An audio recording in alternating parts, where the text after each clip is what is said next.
I've seen children starved to death by deliberate Israeli blockades. A breastfeeding baby was shot by a quadcopter through the head. So there have been all these instances quoted in the report of specific targeting of children. We're seeing terrible, terrible injuries, and it's relentless. This has all been given as evidence to our government. They know what is going on. I don't think they're misinformed. I think they are lying. What role has Britain played in the worsening healthcare situation in Gaza? Joining us today is Professor Nick Maynard, a consultant surgeon who's been visiting Gaza for many years and has worked as an emergency doctor in Gaza amid the genocide. And he features in a new film called Life Support, which is about treating patients in Gaza, which is coming out in British cinemas this month. We're telling people what we have seen with our own eyes. Our greatest role is using our eyewitness accounts to advocate for the Gazans and to let the rest of the world know what's going on. Professor Maynard, can I ask you first, in the High Court last year, UK government lawyers were arguing that there was no evidence that Israel was deliberately targeting civilian women or children. And they even said that there was evidence of Israel making efforts to limit incidental harm to civilians. But from what you've seen, the reality is very different than that. Yes, I don't think they're misinformed. I think they are lying when they say that. They have been presented with the evidence by me, by many other doctors. They know that is not the case. We published in the British Medical Journal last year our evidence of the pattern of injuries sustained by Gazan civilians and evidence of the profuse use of high-energy missiles designed to cause maximal tissue destruction. We described a pattern of injuries that has never been described in a civilian population before. The incidence of civilian injuries were unlike any other conflict in recent times and have only been described before in conflicts such as Iraq and Afghanistan, when there are combatants fighting combatants. This is the first time this has been described in a civilian population. I've witnessed with my own eyes, I've operated on multiple children who have been deliberately shot at the food distribution points by the Israeli military. This has all been given as evidence to our government. I've personally given it along with others. So they know what is going on, and those statements are clear lies. Can you tell us about those meetings that you've had with some senior British political figures? So you've met Keir Starmer online and you've met face-to-face Foreign Minister Hamish Falconer. I mean, how do you assess their approach? Overall, profoundly disappointing. My first meeting was actually when I came out of Gaza. In my very first trip to Gaza post-October the 7th was December 23. I was there till January, and a few of us met Lord Cameron, who was a then Secretary of State for the Foreign Office, and Andrew Mitchell, who was the International Development Minister. And we met them both, and we took along with us enlarged laminated colour photos of children who'd been shot in the head, children who'd been burnt to death, children who'd lost their arms. And we thought, let's show them this. They will then, I think I genuinely expected them to say, my God, I had no idea it was like that, and then take action. Their reaction was appalling. They did nothing. I've subsequently met Hamish Falconer, who I think was visibly affected. He made it very clear to us that he would do what he could to take it further, but admitted that the government had no leverage with Israel at all.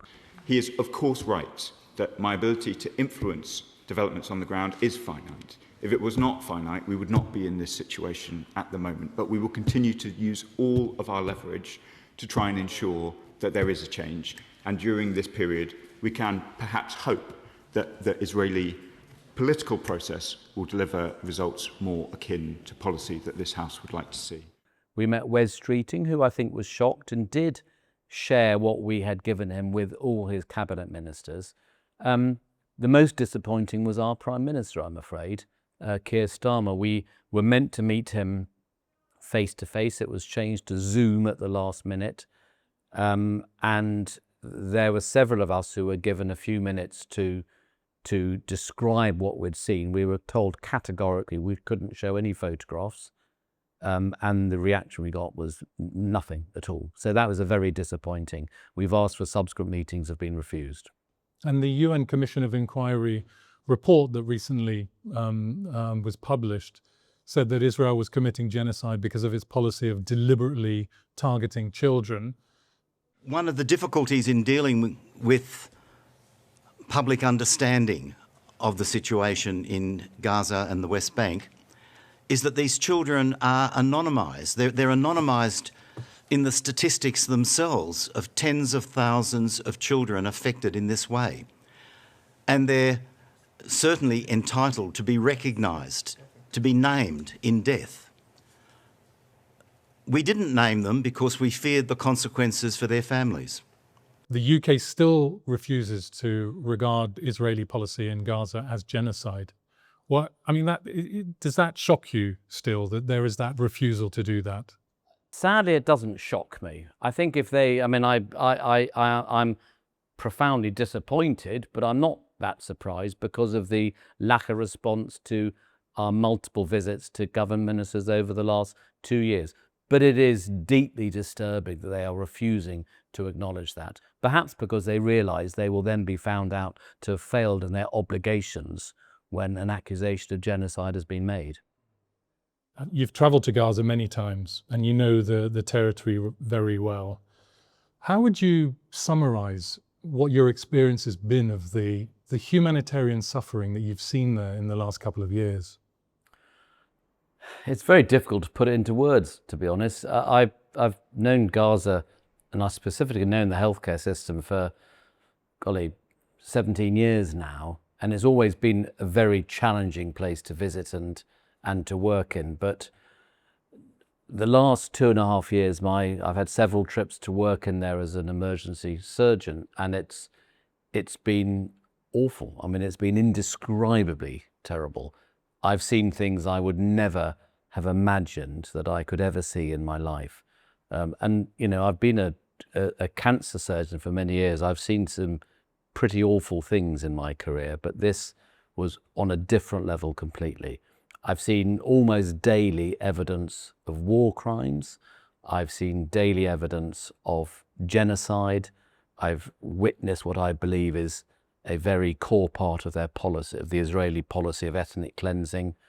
I've seen children starved to death by deliberate Israeli blockade. So I'm sure we'll explore some of that in more detail, but I've seen the most appalling things. I believe that the destruction of the healthcare system is one of the absolute core policies of the Israeli government and military as part of their aim of ethnically cleansing Gaza. If you destroy the healthcare system, if you ensure there is no functioning healthcare system, the people will not want to stay there.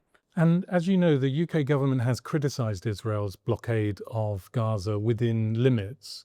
But do you think that the British government is doing everything that it can to ensure that the types of equipment, medical supplies, healthcare supplies can get into Gaza? And what more should it be doing? So I think we probably all understand that the British government has minimal leverage with the Israeli government now, but they have not done anything like enough, in my view.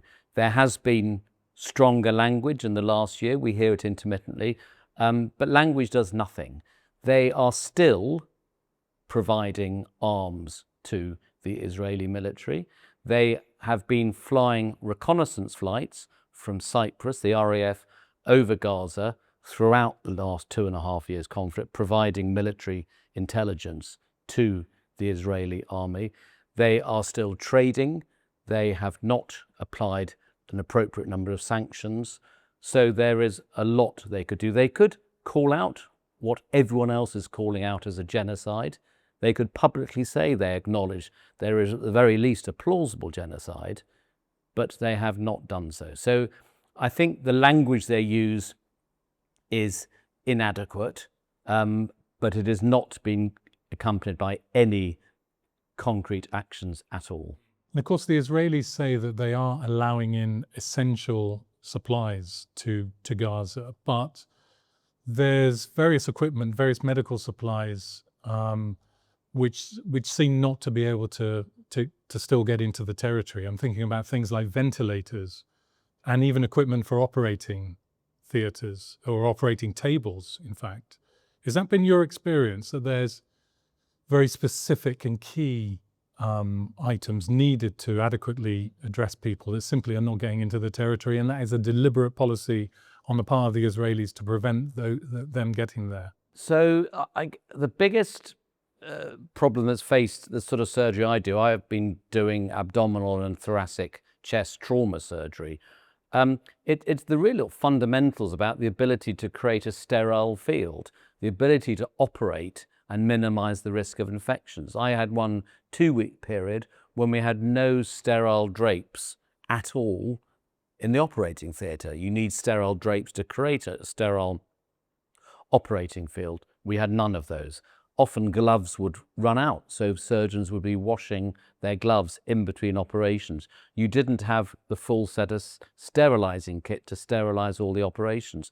Some weeks we had no water in the operating theatre, so you couldn't even scrub up properly. You just had to use alcohol jelly. So it's something as simple as equipment and the facilities to create a sterile working conditions. The other major problem, of course, and maybe we'll come on to that, is the malnutrition, which doesn't directly affect the ability to operate, of course, but it means that the patients who are so profoundly malnourished are not able to heal properly. And of course, not only are they unable to heal because they're malnourished, we have no nutritional support to give them. We have literally no food or medical nutrition to give them because that's all been blockaded by Israel. And you've described this as a policy of deliberate starvation. There was one little 7-month-old baby, not my patient because I'm not a paediatrician, but she was next to one of my patients on the paediatric intensive unit, and I watched her die of starvation. She needed formula feed. There was nothing else wrong with her, but she needed formula feed.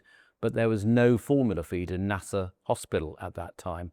And what made it even worse was that 4 days before she died during my last stay there, 4 days before she died, some American doctors who came in to Gaza to join the team I was with there had heard there was a lack of formula feed. So they brought formula feed in with their luggage.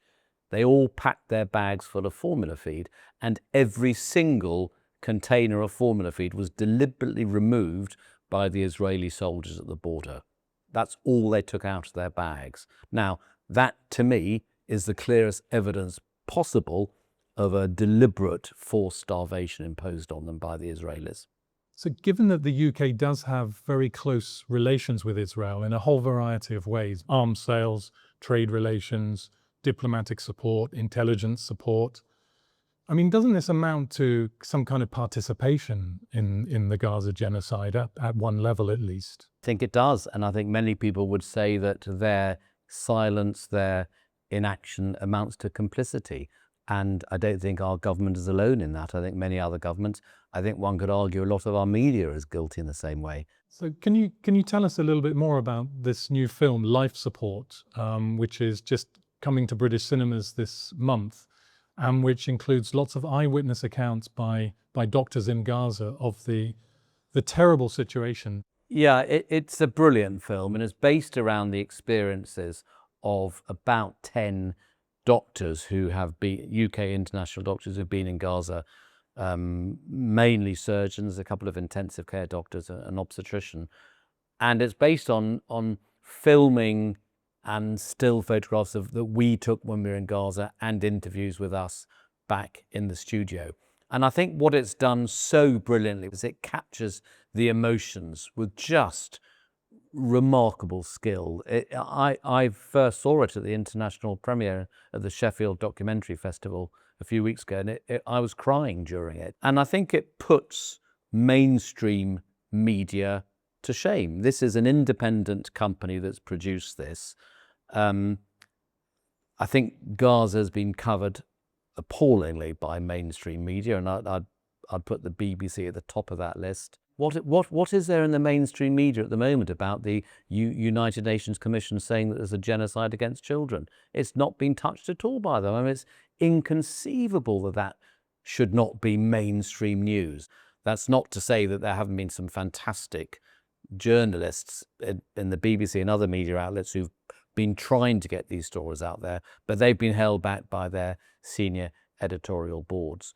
And I think many other conventional media outlets have been very quiet, which is why it's so important that independent outlets like Declassified and others to allow us to give our evidence, because it has to be heard by everyone.